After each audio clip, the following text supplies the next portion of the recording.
Assalamualaikum warahmatullahi wabarakatuh. Selamat pagi semua. Pada pertemuan kali ini kita akan melakukan praktek selanjutnya, yaitu One Way Analysis of Variance atau ANOVA. Oke. Di beberapa praktek sebelumnya, teman-teman juga sudah melakukan uji T independen, uji T pair.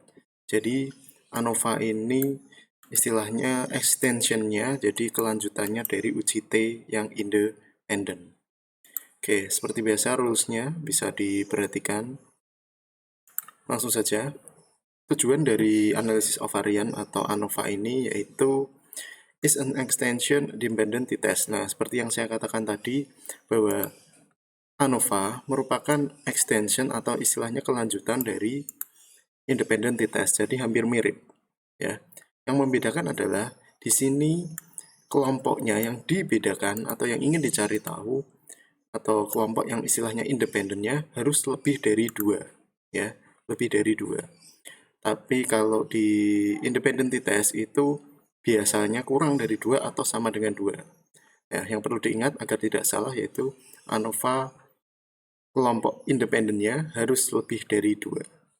Di sini contohkan, ada seorang peneliti yang tertarik meneliti mengenai 4 kelompok etnik pada skor IQ-nya. Nah, maka di sini kata kuncinya 4 kelompok etnik tersebut berarti jelas menggunakan uji ANOVA. Oke. Kemudian, persyaratannya. Nah, dalam satu analisis harus terdiri dari satu variabel independen dan harus ada 2 tingkatan variabel atau istilahnya 2 atau lebih tingkatan variabel independen. Contoh tadi 4 etnis ya. Di sini contoh Australia, Amerika, Chinese, and African. Ini jelas menggunakan ANOVA. Dan tentunya satu variabel dependent, yaitu IQ-nya tadi. Oke. Lanjut, asumsinya di sini ada 2. Yang pertama uji normalitas seperti biasa, ya, Kolmogorov-Smirnov atau Shapiro-Wilk. Kemudian uji homogeneity of variance atau uji ANOVA-nya. Oke. Langsung saja pada kasus yang akan kita praktekkan kali ini. Seorang peneliti tertarik ingin mengetahui atau ingin tahu apakah intensitas kejutan listrik berpengaruh terhadap waktu dalam memecahkan masalah. Nah, oke, 18 subjek, ya 18 responden istilahnya yang diuji coba secara acak, diajak untuk melakukan eksperimen tersebut dengan kondisi istilahnya kejutan rendah, kejutan listrik rendah, sedang, dan tinggi. Apakah ketiga komponen ini berpengaruh pada kecepatan waktu memecahkan masalah, ya, entah low, medium, atau high. Apakah yang paling cepat yang mana? Nah, seperti itu. Ya, peneliti ingin tahu. The total time in minutes required to solve a problem is the measure recorded for each subject. Jadi waktu di sini yang dicatat low ketika diberi kejutan listrik low itu kecepatan waktunya berapa, medium berapa, high berapa. Oke, seperti itu. Berikut datanya. Ada 18 subjek, 6 di low, 6 di medium, dan 6 di high. Oke, langsung saja kita buka di SPSS. Oke, seperti biasa di variable view. Variabelnya bisa kita lihat di materi. Ada 2, yaitu shock and time. Ya, tingkatan kejutan tadi dan waktu. Oke, tulis saja shock time. Oke, buat desimalnya 0 untuk memudahkan. Kemudian shock di sini ya kelompok kan. Tadi dibagi menjadi 3, low, medium, dan high. Oke. Beri value buat 1 untuk low, 2 untuk medium, 3 untuk high. Nah, oke, sudah 3. Langsung saja masukkan datanya. Di sini sudah saya buat. Oke, muncul ya shock and time. Nah, kalau datanya seperti ini jelas tidak bisa, ya. Kalau Anda copy paste seperti ini, di sini tidak bisa karena hanya ada 2 variabel shock and time. Lalu gimana caranya? Nah, karena tadi ada 18, buat saja. Tadi kan dikodekan untuk low itu 1, untuk medium 2, untuk high 3.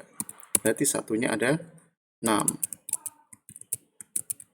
Oke, kemudian mediumnya juga 6. Nah, seperti itu.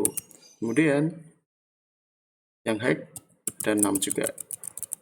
Ya, total ada 18. Baru di copy per 66. Oke. Nah, seperti ini. Jadi hati-hati teman-teman ketika ada soal praktek, kemudian istilahnya bukan jebakan, tapi perlu istilahnya lebih teliti lagi dalam menganalisis variabel dan tingkatannya. Oke, di sini sudah masuk. Ini yang low 6, yang medium 6, yang high 6 juga. Total 18. Oke, langsung saja kita analisis dulu untuk asumsinya, ya. Kita uji dengan uji normalitas, ya. Oke, sudah masuk di sini. Oke, shock time-nya yang diuji 95%, normality plot with test dicek. Oke, time-nya yang diuji karena yang dependent-nya saja. Oke, biarkan 95%. Plotnya ini dicek, jangan lupa. Kalau sudah, oke. Oke, muncul. Nah, test of normality. Berapa tingkat signifikansinya? Langsung dilihat di sini, di kolom Grove-Smirnov. 0,118, 0,136. Kemudian, siapkan notepad untuk membuat interpretasinya. Yang pertama, uji asumsi, yaitu normalitas hasilnya berapa? Signifikansinya 0,118, 0,136. Itu harus lebih dari 0,05. Oke. Berarti tingkat signifikansinya 0,118 lebih dari 0,05. Maka dapat dikatakan data berdistribusi normal, ya. Oke, kita isikan tingkat signifikansinya yaitu 0,118 lebih dari 0,05. Nah, maka dapat diasumsikan normal. Nah, kalau normal bisa dilanjutkan untuk uji selanjutnya, yaitu uji homogeneity of variance. Oke, kembali ke SPSS, ini biarkan saja, jangan lupa di save. Analyze, ya. Kemudian cari di sini compare mean one way ANOVA. Oke. Analyze, compare mean one way ANOVA. Nah, di sini. Nah, kemarin kan hampir sama, independent pair sample t-test, sekarang uji one way ANOVA. Oke, sudah masuk di sini, ya, sama persis seperti di materi. Yang faktor yang dimasukkan ke faktor yaitu shock, dan yang dependent itu time, ya, variabel dependentnya waktu. Shock berarti masuk di sini, time masuk di sini. Oke, sudah. Oke, lanjut. Cari post hoc multiple comparison. Oke, ini, ya. Kemudian pilih yang CV, ya, CV, ya, sini. Kemudian signifikan levelnya 0,05, ya, sudah sama. Continue dan lanjut. Pilih option. Oke, option, ya, sama. Cek descriptive dan homogeneity of variance-nya. Descriptive, homogeneity of variance, ini biarkan saja. Continue. Kemudian sudah. Oke, akan keluar outputnya. Nah, begini. Nah, ada muncul one way, output one way. Di sini ada deskriptif, ya, low-nya ada 6, medium 6, ini min-nya, standard deviation-nya. Kemudian di sini test of homogeneity of variance, signifikansinya 1, Levin test-nya 0,000, ANOVA. Lah ini nanti yang kita coba ulas hasil di ANOVA. Kemudian ada post hoc dan seterusnya. Oke. Kita lanjut. Kalau sudah seperti ini, buka di notepad-nya, kemudian tulis dengan kalimat Anda sendiri interpretasinya. Berdasarkan hasil output pada homogeneity of variance, ya, diketahui bahwa intensitas kejutan listrik memiliki pengaruh yang signifikan pada waktu penyelesaian masalah. Loh, kok bisa? Coba kita lihat lagi. Lihat pada tabel ANOVA dan tingkat signifikansinya. ANOVA. Tingkat signifikansinya 0,000. Dikatakan memiliki pengaruh yang signifikan kalau nilai signifikansinya kurang dari 0,001.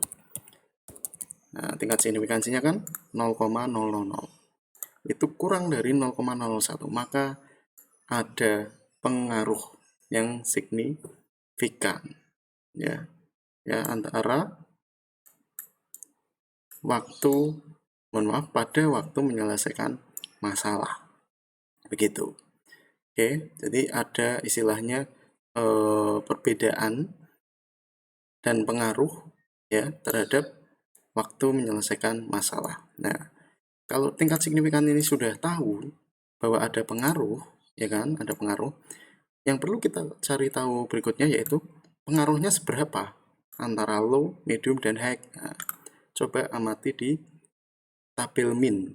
Ada 17,17, 22,17, 42,17. Ini hitungannya per menit seperti di kasus. Ya. Berarti dapat kita tuliskan ya. Level kejutan listrik dari rendah ke tinggi ditunjukkan pada tabel min. Oke, betul, tabel min yang tadi di output ya. Ini tabel min. Kemudian low 17,7. Oke, betul, medium 22,7, 42,7. Itu istilahnya per menitnya. Yang artinya bahwa semakin rendah tingkat kejutan listriknya tadi, maka semakin cepat pula waktu menyelesaikan masalah. Begitu juga sebaliknya, silakan nanti dilengkapi sendiri, dilanjutkan sendiri. Gitu. Jadi semakin rendah tingkat kejutan listriknya, maka semakin cepat waktu menyelesaikan masalah. Ini 17 menit. Ketika diberi kejutan yang sedang, jadi 22 menit. Ketika yang tinggi menjadi 42 menit, semakin lama. Gitu. Jadi kuncinya ada pengaruh ya tadi tingkat kejutan listrik terhadap waktu dalam menyelesaikan masalah. Nah, waktunya seberapa? Ketika diberi kejutan rendah, maka lebih cepat, 17 menit. Ketika medium, jadi 22 menit. Terpautnya 5. Ini ke sini 5. 17 kedua 5, 22 ke 42 ini yang lama. Ya, berarti medium ke high ini yang lama. Perbedaannya cukup tinggi. Ya kan? Perbedaannya cukup tinggi. Ini 17 ke 22, 22 ke 42. Cukup tinggi ini. Ya. Itu seperti itu untuk praktek uji ANOVA pada kali ini. Silakan teman-teman dapat melanjutkan praktek uji ANOVA di perangkat masing-masing dan mohon di interpretasinya silahkan dilengkapi dengan kalimat teman-teman sendiri. Oke, demikian untuk praktek uji ANOVA pada pertemuan kali ini. Oke, saya akhiri. Wassalamualaikum warahmatullahi wabarakatuh.